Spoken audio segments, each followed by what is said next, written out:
प्रभु की स्तुति करते हैं, प्रभु की प्रशंसा बुराई करते हैं और धन्यवाद करते हैं। प्रभु ने फिर से हमें मौका दिया। कल महीने का साल का आखिरी दिन था और आज साल का पहला दिन है।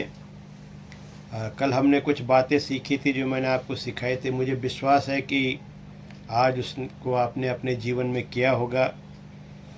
कुछ लोगों ने मुझे फ़ोन करके बताया था कि जो कल रात सिखाया गया था आज उन्होंने वो अप्लाई किया और उसको पढ़ा, उसके हिसाब से उन्होंने आज का जीवन बिताया।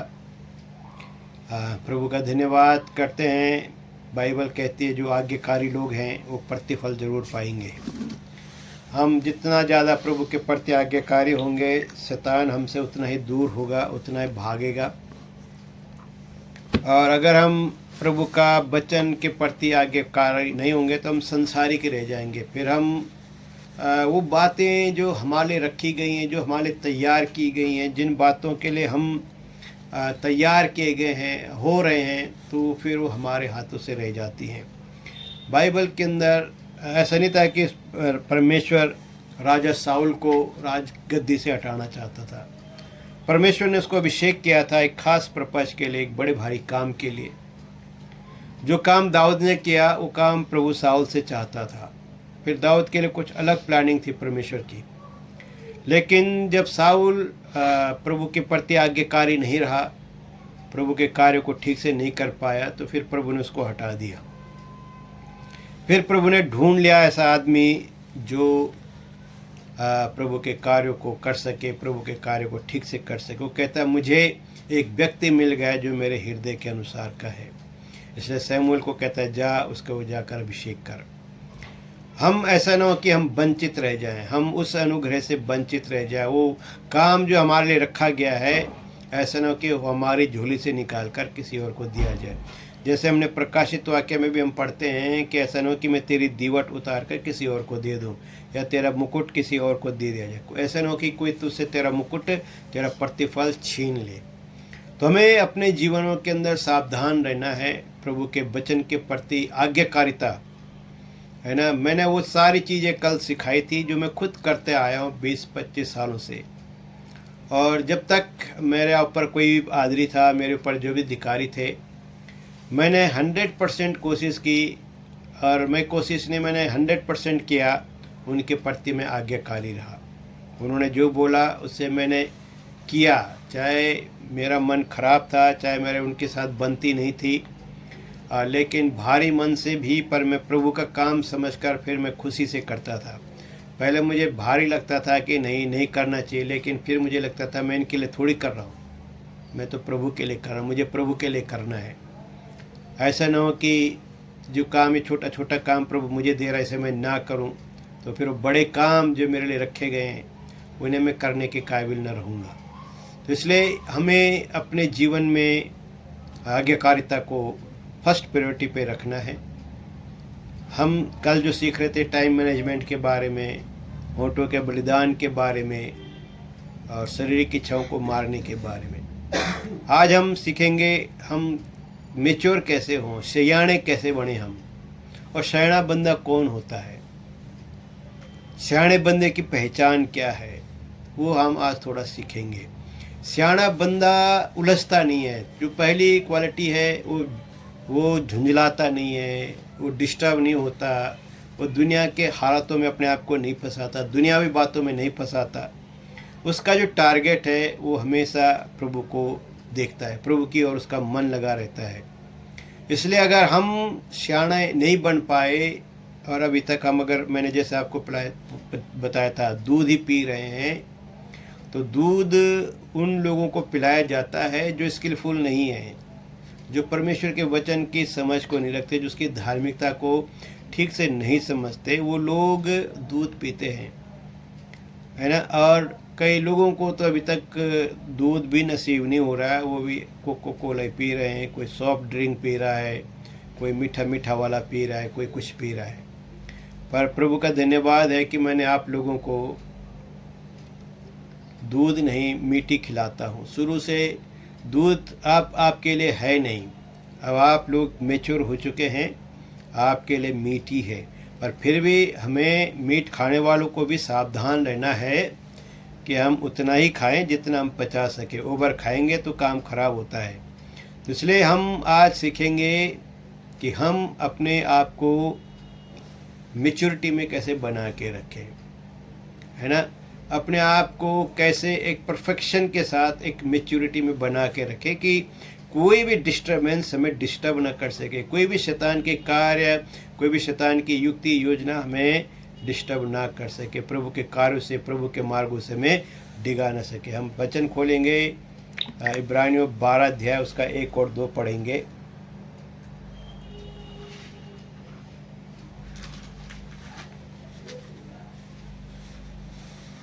इस कारण जबकि गवाहों का ऐसा बड़ा बादल हमको घेरे हुए है, तो आओ हर एक रोकने वाली वस्तु और उलझाने वाले पाप को दूर करके वह दौड़ जिसमें हमें दौड़ना है धीरज से दौड़े और विश्वास के कर्ता और सिद्ध करने वाले यीशु की ओर ताकते रहे, जिसने उस आनंद के लिए जो उसके आगे धरा था लज्जा की कुछ चिंता ना करके क्रूस का दुख सहा और परमेश्वर के सिंहासन की दाहिनी ओर जा बैठा। 4 तक पढ़ दो। इसीलिए उस पर ध्यान करो जिसने अपने विरोध में पापियों का इतना विरोध सह लिया कि तुम निराश होकर साहस न छोड़ दो। तुमने पाप से लड़ते हुए उससे ऐसी मुठभेड़ नहीं की कि तुम्हारा लहू बहा हो। हाँ, और बस इतना ही। हम पहली बात यहाँ सीखते हैं कि वो कहता है कि आओ, कि जब गवाहों का ऐसा बादल, जब हमें प्रभु की ऐसी शिक्षा मिली हुई है और हमारे जीवन में दुनिया भर की प्रभु की गवाहियाँ हैं, गवाहों का ऐसा बड़ा बादल हमें घेरे हुए है, तो कहता हर एक रोकने वाली वस्तु और उलझाने वाले पाप को दूर करके उस दौड़ में जिसमें हमें दौड़ना है धीरज से दौड़ें। तो मैंने कई बार आपको बताया रोकने वाली वस्तु और उलझाने वाले पाप। तो रोकने वाली वस्तु क्या है? दुनिया, हमें दुनियावी बातों में जब हम घुस जाते हैं तो दुनिया की जो सुख सुविधाएं हैं, दुनिया का जो भौतिक आनंद है, भोग विलास है, ये हमारे रुकावटें हैं प्रभु के कार्यों में। दुनिया का जो अफेयर है वो हमारे रुकावट है प्रभु के कार्य में। अगर हम तीमुथियुस 2 तीमुथियुस खोलेंगे,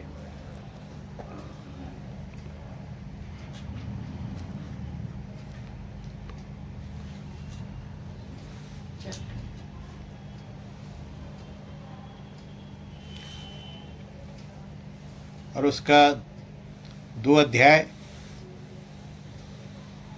और उसका 3 से 6 पढ़ेंगे। मसीह यीशु के अच्छे योद्धा के समान मेरे साथ दुख उठा। जब कोई योद्धा लड़ाई पर जाता है तो इसीलिए कि अपनी भर्ती करने वालों को प्रसन्न करे, अपने आप को संसार के कामों में नहीं फंसाता। फिर अखाड़े में लड़ने वाला यदि विधि के अनुसार ना लड़े तो मुकुट नहीं पाता। मुकुट नहीं पाता। तो यहाँ पे लिखा है कि यीशु मसीह के अच्छे योद्धा के नाए मेरे साथ दुख उठा।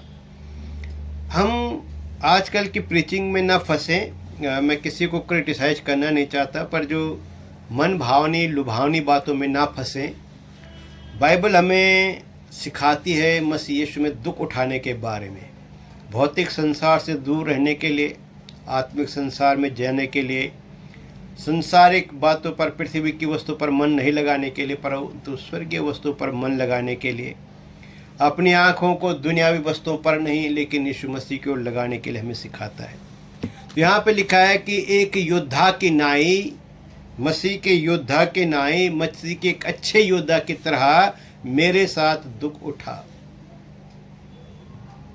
प्रभु ने मसीह यीशु में हमें दुख उठाने के लिए बोला। ये दुनिया में जो कुछ हमारे साथ होता है ये हमें तकलीफ़ ही देता है, हमें अपने दुख तकलीफ़ देते हैं, हमारे अपने घर के लोग हमें तकलीफ़ देते हैं, दुनिया वाले तकलीफ़ देते हैं। प्रभु के कार्य में जब हम प्रभु का काम करना चाहते तो हजारों रुकावटें आती हैं। ऐसा नहीं है कि मेरे पास नहीं आई रुकावटें, मैं जब अपने गांव जाता था तो मेरी माँ कहती थी तू इधर यीशु मसीह के बारे में किसी को नहीं बताना, पर मैं जाकर बताता रहता था, मैं लोगों को सुसमाचार सुनाता रहता था।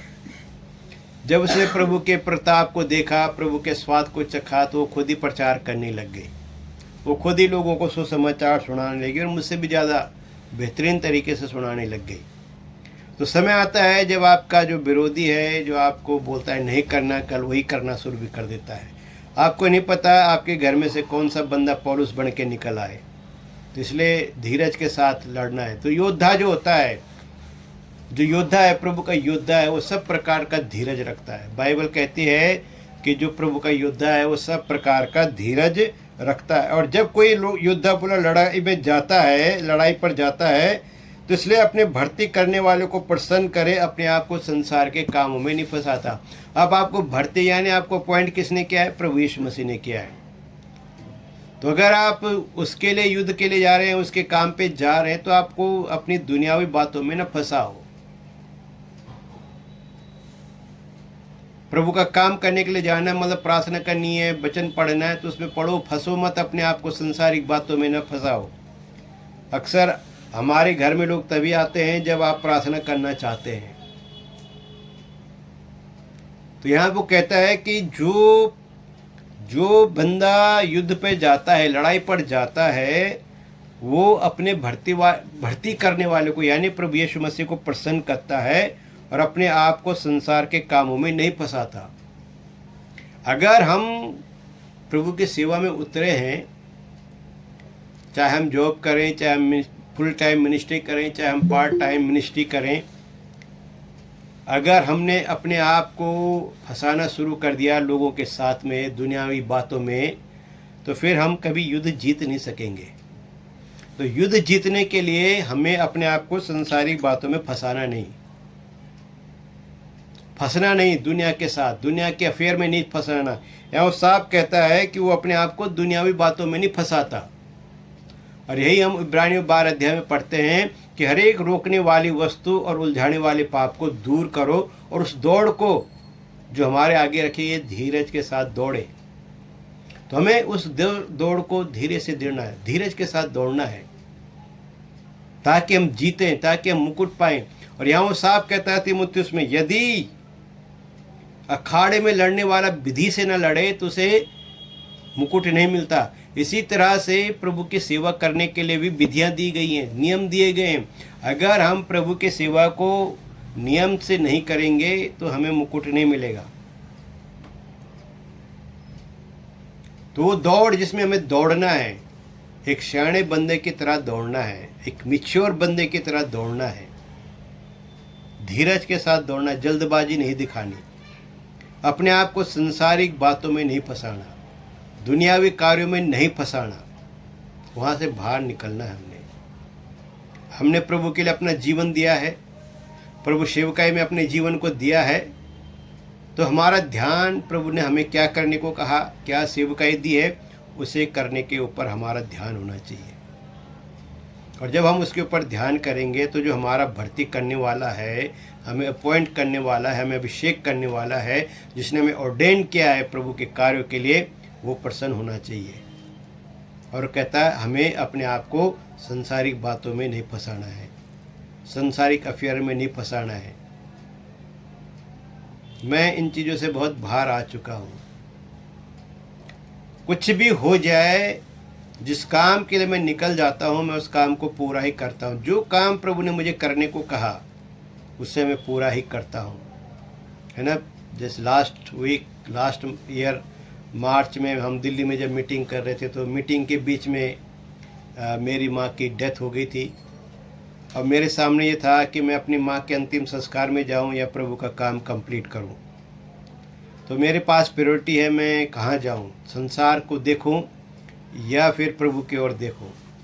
अगर मैं प्रभु की ओर देखूँगा तो संसार नाराज़ होगा कि अपनी माँ को भी इसने, जो अपनी माँ का नहीं हुआ, किसी का क्या होगा, किसी को क्या सिखाएगा, क्या करेगा। लेकिन मुझे दुनिया की बातों में फंसाना नहीं, मुझे वो करना है जिस काम करने के लिए मैं निकला हुआ हूँ। और मेरी माँ ने भी मुझे यही कहा था, मेरे पास तब आना जब तो प्रभु का काम कंप्लीट करे।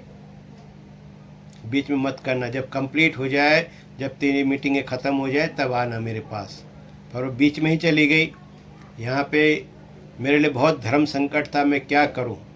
पर मैंने डिसीजन लिया, प्रार्थना की, मैंने कहा प्रभु मुझे शक्ति दे, सामर्थ्य दे, और फिर मैंने अपने आप को दुनियावी बातों में नहीं उलझाया, फंसाया नहीं मैं अपने आप को, और प्रभु के कार्य को मैंने कंप्लीट किया।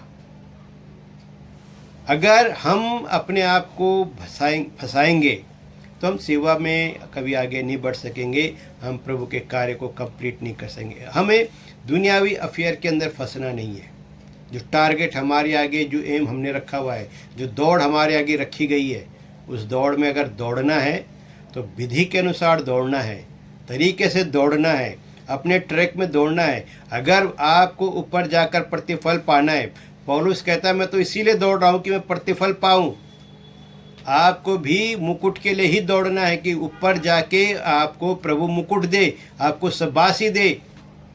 जो तोड़ा आपको दिया है, जब उसका हिसाब आपको दिया, आपसे मांगा जाए, तो प्रभु आपको कहे शाबाश, धन्य मेरे विश्वास योग्य दास, तो छोटे में विश्वास योग्य रहा, मैं तुझे इतने राज्यों का अधिकारी बनाऊंगा। वो रिवॉर्ड आपका खोना नहीं चाहिए। वो रिवॉर्ड जो आपके लिए रखा गया है स्वर्ग में, प्रभु के पास जो रिवॉर्ड है आपके लिए, वो आपको मिलना चाहिए। प्रभु ने साफ कहा, ऐसा ना हो कि तेरा मुकुट कोई तुझसे छीन ले।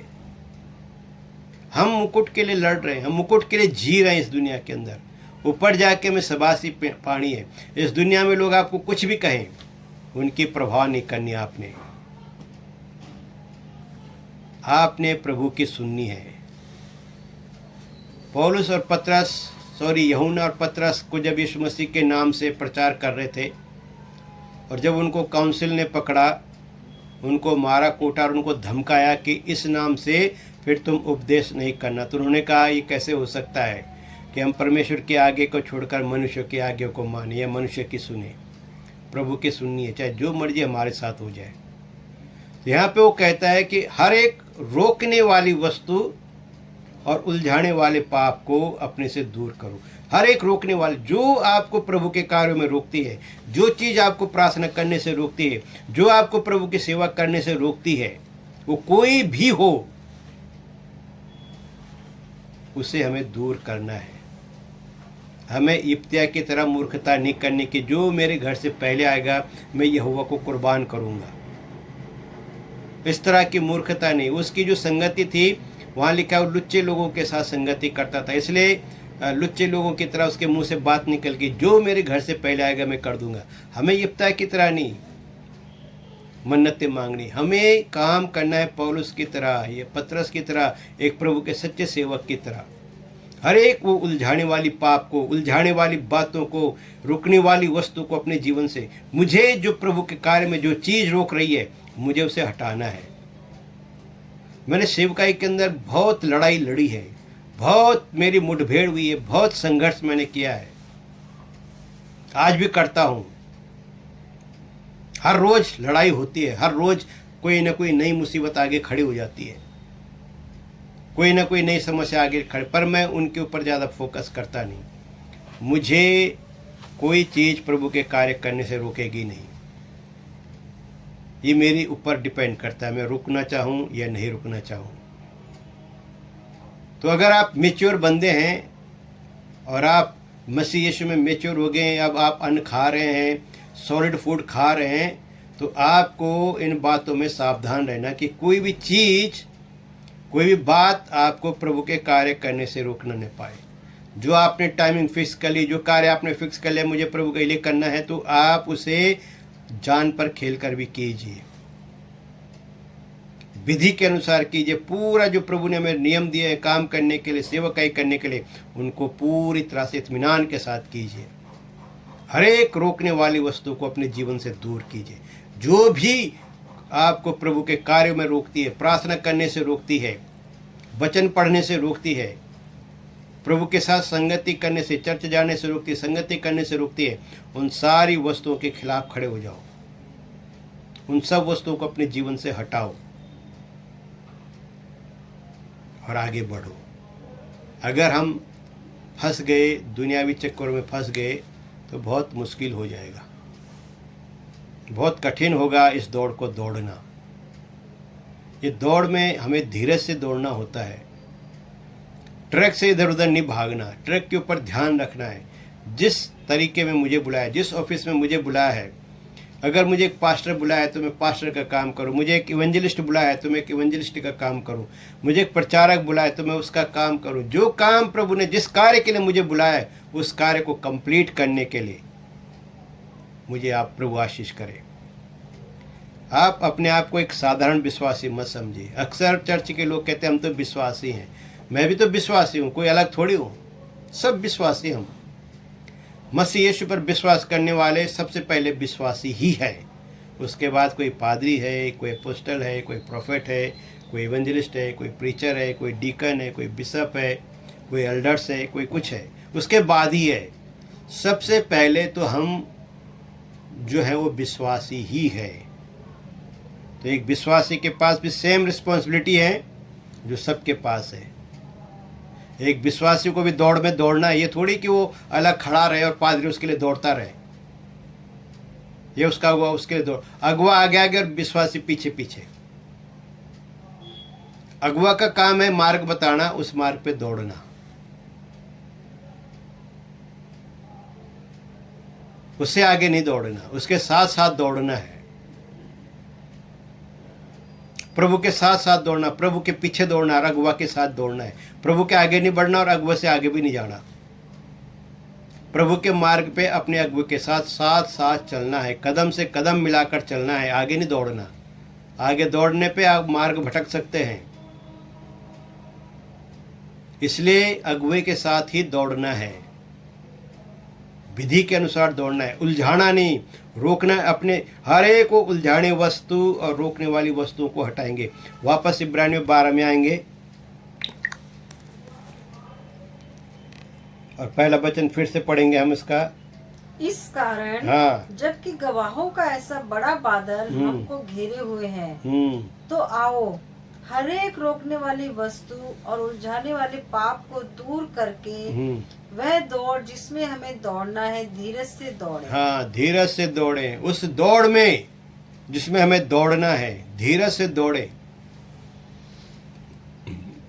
और इस दौड़ में रोकने वाली वस्तुएं भी आती हैं, उलझाने वाले पाप भी आते हैं, दुनियावी अफेयर्स भी आते हैं, लोभ लालच भी आता है, प्रलोभन भी आता है। शैतान 50 प्रकार की परीक्षा हमारे आगे रख देता है कि हम उनमें उलझ जाएं, हम पाप में फंस जाएं, हम पक्षपात कर बैठे, हम पखंड कर बैठे, हम चोरी कर बैठे, हम लालच कर बैठे, हम दूसरों की चीज़ों का लोभ कर बैठे, हम धन का लोभ में फंस जाएं।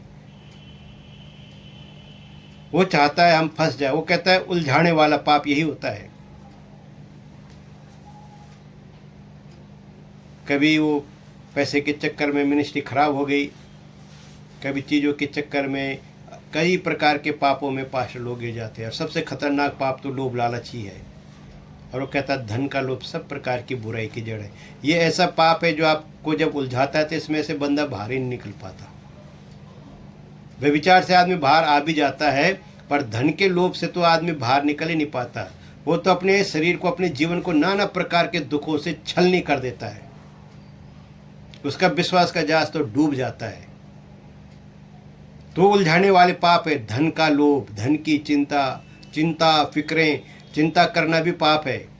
प्रभु यीशु मसीह ने हमें साफ कहा तू चिंता नहीं करना, किसी भी बात की तू चिंता नहीं करना, मैं तेरी चिंता करता हूँ। जब मैं चिंता करता हूँ तो मैं उसकी बात पे विश्वास नहीं करता हूँ, और जो बात विश्वास पे नहीं है वो पाप है। तो चिंता फिक्र नहीं करना, अपने आप को फंसाना नहीं कि कल क्या होगा, हमारा क्या होगा, कैसे चलेगा, कैसा होगा। प्रभु चला रहा है।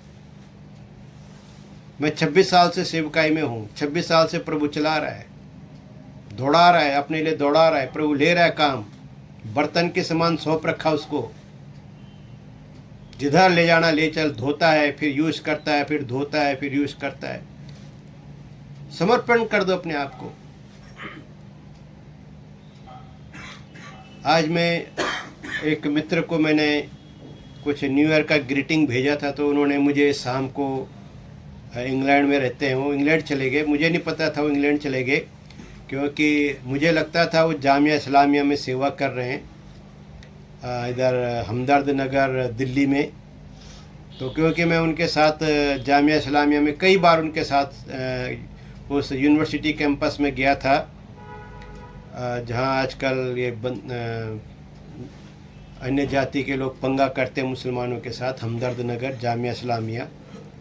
और मैं वहाँ उनके साथ कई बार उनकी सेवकाई में उधर गया था, ट्रैक्स बांटने के लिए, सुसमाचार सुनाने के लिए। तो शादी के बाद फिर एक दो बार ही जा पाया, उसके बाद जा नहीं पाया। तो हमारी बातचीत होती रहती थी, लेकिन पिछले 2-3 साल से उनसे कोई ख़ास बातचीत नहीं हो रही थी, पर उनका नंबर था मेरे पास। तो आज मैंने उनको मैसेज भेजा था, तो उन्होंने मैसेज का जवाब दिया। फिर मैंने उनको पूछा कि आपका सेवकाई जामिया इस्लामिया में कैसे चल रहा है। तो उन्होंने कहा कि मैं पिछले 1 साल से इंग्लैंड में सेवा कर रहा हूँ। यहाँ पे बड़ी बड़ी यूनिवर्सिटियाँ हैं जहाँ पे दुनिया भर के लोग, स्टूडेंट, जवान बच्चे आते हैं। अब मैं उनके बीच में सेवा कर रहा हूँ। तो मैंने उनको उससे पहले लिख दिया था कि मैं आपकी सेवकाई जो जामिया इस्लामिया है उसके लिए लगातार प्रार्थना कर रहा हूँ, और कई सालों से कर रहा हूँ और आगे भी करता रहूँगा। जब उन्होंने वो मेरा स्टेटमेंट पढ़ा तो उन्होंने कहा कि brother, you are so faithful, आप बहुत विश्वास योग्य हैं, इतने समय से आप कमिटेड हैं मेरे लिए प्रार्थना करने के लिए, बहुत बहुत धन्यवाद। वो बड़ा आशीष पाया उस बंदे ने। तो आज मुझे पता चला कि वो अब दिल्ली में नहीं है, अब वो इंग्लैंड में है। वहाँ वो यूनिवर्सिटीज़ कैंपस में जाके गॉस्पेल प्रीच करते हैं। जवान बच्चे जो बाहर से आते हैं, देश दुनिया से स्टूडेंट आते हैं वहाँ, कई देशों से 120 से 130 देशों के स्टूडेंट उनके बीच में गॉस्पेल प्रीच कर रहे हैं, उनके बीच में प्रभु का सुसमाचार लेकर जा रहे हैं। आप भी उनके लिए प्रार्थना कीजिए। उनका नाम सिब्बी है, बहुत ही डेडिकेटेड आदमी है प्रभु का सेवा में। मैं उनको लगभग जब से मैं प्रभु में हूँ तब से उनको मैं जानता हूँ, और हमारी दोस्ती करीब 26 साल से हमारी दोस्ती है, और प्रभु में हम भाई से बढ़कर हैं, सच बता रहा हूँ मैं आपको। तो आज उनकी बातें सुन के मुझे बड़ा तसल्ली मिली, और प्रभु कैसे इस्तेमाल कर रहा है वहाँ पे, बड़ा अच्छा लगा, और उनको भी बड़ा अच्छा लगा मेरे से बातचीत करके। तो हम देखते हैं कि हम डेडिकेटेड थे। मुझे नहीं पता वो इंग्लैंड में हैं, वो भारत में, पर मैं उनके लिए रोज़ दुआ करता था, रोज़ उनकी सेवकाई के लिए, इस्लामिक मुस्लिम लोगों के बीच में सेवा करते थे, उसके लिए मैं प्रार्थना करता था। क्योंकि मैंने उनके साथ कमिटमेंट किया था कि मैं आपकी मिनिस्ट्री के लिए लगातार प्रार्थना करूंगा, चाहे जो मर्जी हो जाए। और उस डेडिकेशन में हमें पता ही नहीं था कि वो चले गए, लेकिन हम लगातार करते रहे। आज पता चला, अब मैं इंग्लैंड में उनकी सेवकाई के लिए प्रार्थना करूंगा।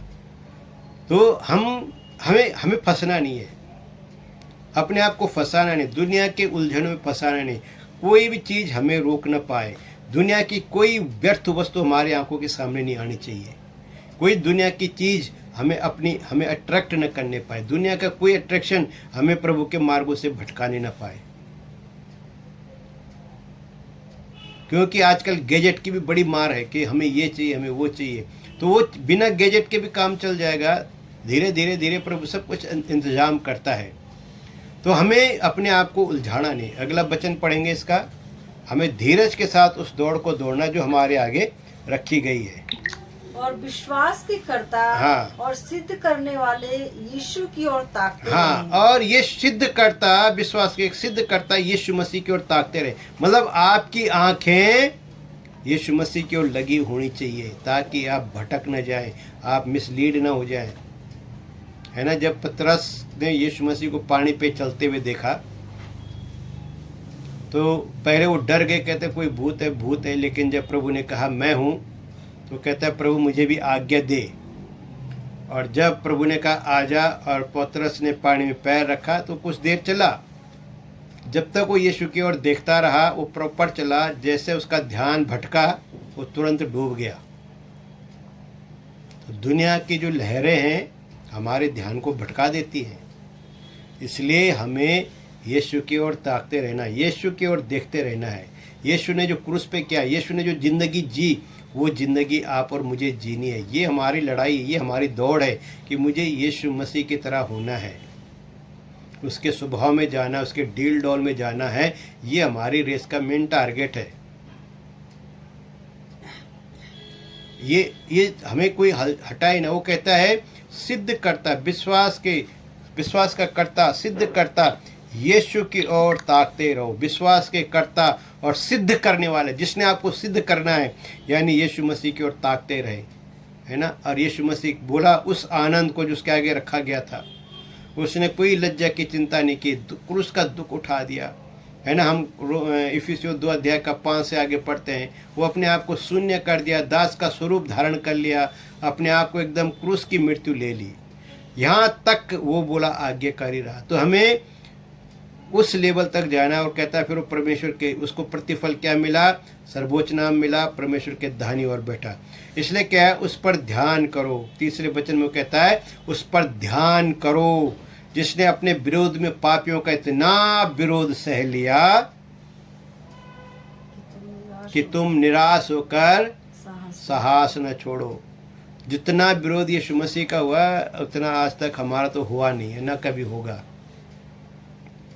नो डाउट बहुत से प्रभु के लोगों ने शहादतें दी हैं, प्रभु के लिए कुर्बान हुए हैं, अपना जीवन प्रभु को चरणों में समर्पित कर दिया, प्रभु के लिए मारे गए लोग, बहुत सारे बलिदान हुए प्रभु के लिए, बहुत सारे लोगों ने अपने आप को शहीद किया प्रभु यीशु मसीह के लिए, खुशी के साथ आनंद के साथ किया है ना। डरे नहीं, घबराए नहीं, आनंद के साथ। मैंने कई कहानियाँ आपको, घटनाएं आपको बताई हैं। दुनिया के अंदर जब प्रोसिक्यूशन था, उस दौरान लोगों ने कैसे अपने आप को यीशु का इनकार करने से मना कर दिया, अपने आप को दे दिया।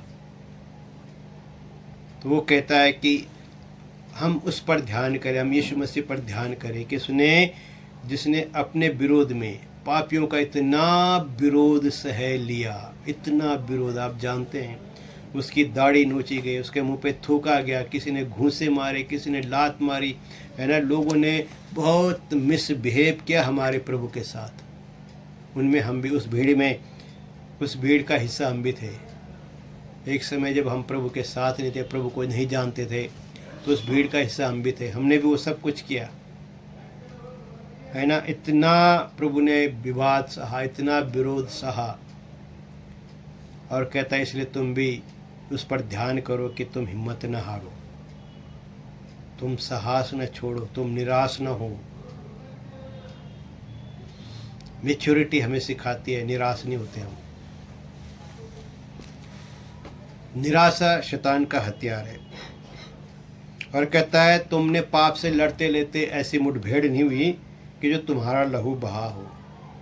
और इतनी हमारी लड़ाई हुई नहीं पाप के साथ कि हमारा लहू बहाया हो, या हमने अपना लहू बहाया हो उसके लिए। तो पहली बात, आपका फोकस, आपका एम यीशु की ओर ताकते रहो।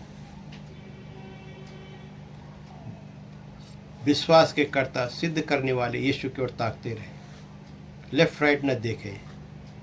आपकी आंखें यीशु की ओर लगे रहे। और आपका मन कहाँ होना चाहिए? आज हम कुलुसियों 3 अध्याय खोलेंगे, उसका 1 से 4 पढ़ेंगे कि हमारा मन कहाँ होना चाहिए।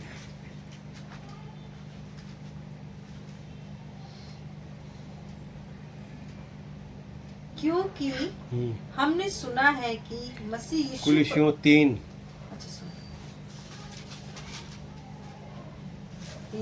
1 से 3 1 से 4।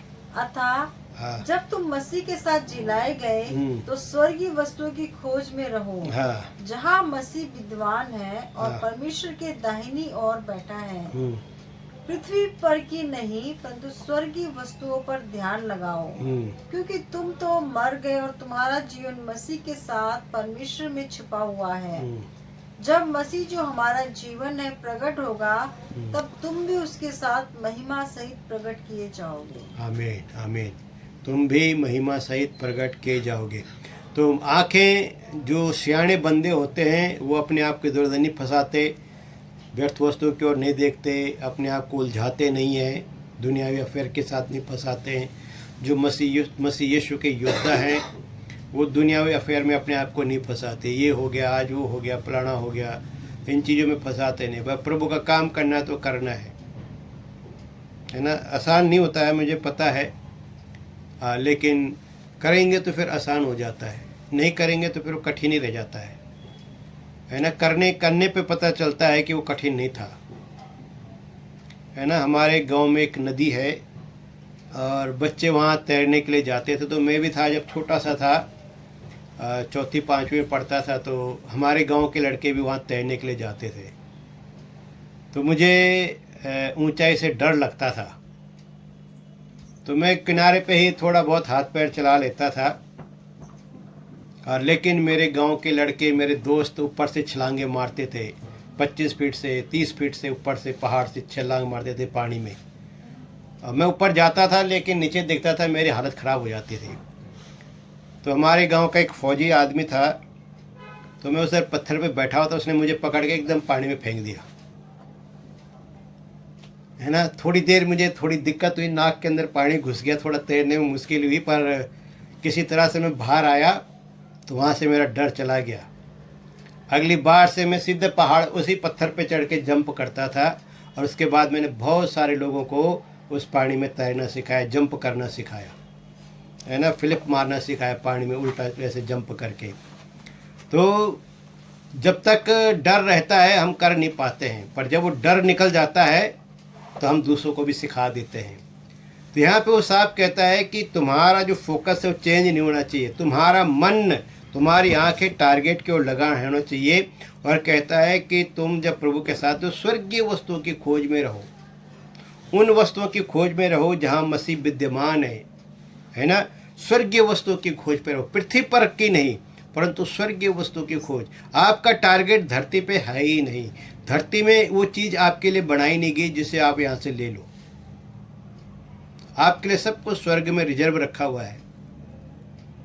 आपको स्वर्ग में जहाँ मसीह विद्यमान है उसको ओर देखना है।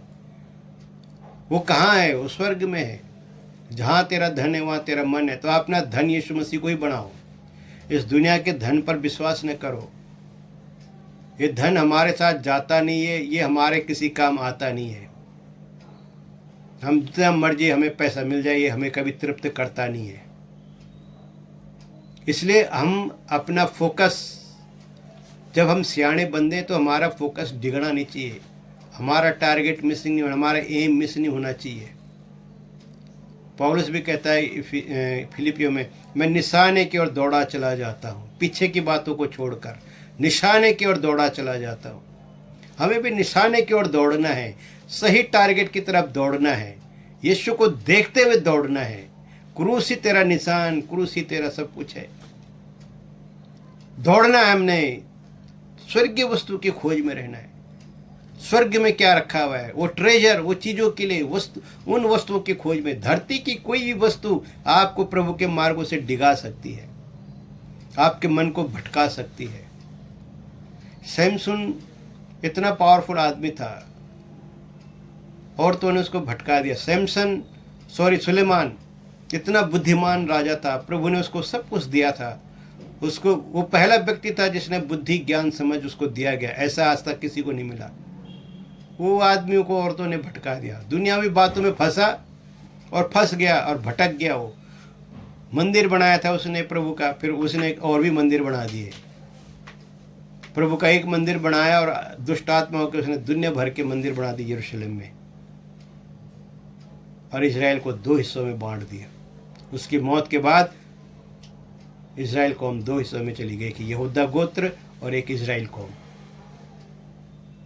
आज उनके 10 गोत्र लापता ही है, कहाँ है किसी को पता ही नहीं है। सिर्फ 2 गोत्र उधर, 2-3 गोत्र रह रहे वहाँ, बेंजामिन, यहूदा और लेवी। बाकी कहाँ गए, किधर गए पता नहीं है। अभी ढूंढ रहे हो अन्य गोत्रों को। क्यों गुम हो गए हो? इसीलिए हो गए, टारगेट से मिस हो गए हो, टारगेट लॉस कर दिया उन्होंने। और जहाँ आपने टारगेट मिस कर दिया वहीं कमिट सिन। आदम और हवा को टारगेट दिया गया था, इस फल को नहीं खाना, ये फल के ऊपर तुमने नज़र नहीं रखनी, इस फल को देखना ना, छूना ना, इसको खाना। और उन्होंने टारगेट मिस करके तोड़ के खा दिया, पाप कर बैठे। जहाँ टारगेट मिस हुआ वहीं पाप हो जाता है। आपका टारगेट यीशु से हटा, आप पाप में गिर गए। आपने स्वर्गीय वस्तु की खोज करना छोड़ दिया, आप पाप में गिर जाओगे। अब दुनियावी वस्तुओं के चक्कर में चले जाओगे, ये मिल जाए, वो मिल जाए, घर मिल जाए, गाड़ी मिल जाए, पैसा मिल जाए, तो आप सब कुछ खो दोगे। वो स्वर्ग में जो आपके लिए रखा हुआ आप खो दोगे। इसलिए उसे खोना नहीं, उसको पाना है, उसको ऑब्टेन करना है। आँखों को यीशु की ओर लगाना है और मन को स्वर्गीय वस्तुओं की ओर लगाना है। यीशु को अपना धन बनाना है ताकि हम मेच्योर ज़िंदगी जिए, इस दुनिया के अंदर एक मेच्योर क्रिश्चियन बने। दूध न पिए, दूध पीने वालों की संगति न करें, अन्न खाने वालों के साथ उठे बैठे। जो मेच्योर हैं प्रभु के वचन में, प्रभु के वचन में जो साउंड है, जो दुनियावी बातों की ओर फंसते नहीं हैं, जो गाड़ी बंगला पैसा लॉटरी इन चीज़ों के पीछे नहीं जाते, जो सिर्फ प्रभु को ढूंढते हैं, मिरेकल को नहीं ढूंढते, जो यीशु को ढूंढते हैं, उनके पीछे चलो। प्रभु के ऐसे लोगों की संगति करो जो मेच्योर हो, जो प्रभु के वचन में बहुत साउंड हो। उनके साथ उठो बैठो, उनके साथ सीखो। वो कहता है जब तुम्हारा मन स्वर्गीय वस्तुओं पर होगा, तुम्हारी आंखें यीशु की ओर लगी होंगी, तो कहता है जिस दिन यीशु मसीह प्रकट होगा तुम भी महिमा सहित प्रकट किए जाओगे। अगर आपको महिमा में प्रकट होना है तो थोड़ा सा दुख उठाना पड़ेगा। रोमियो 8:17 पढ़ेंगे। रोमियो 8:17।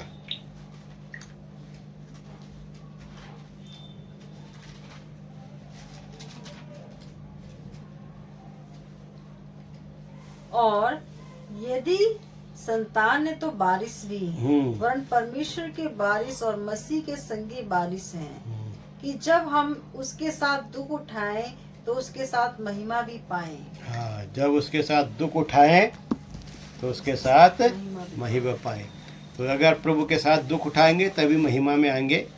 अगर टारगेट मिस हो गया, आँखों से हम कुछ और ढूंढने लग गए, मन कहीं और लग गया, तो टारगेट मिस हो जाएगा। हम पाप कर बैठेंगे और हम प्रभु के अनुग्रह से वंचित हो जाएंगे।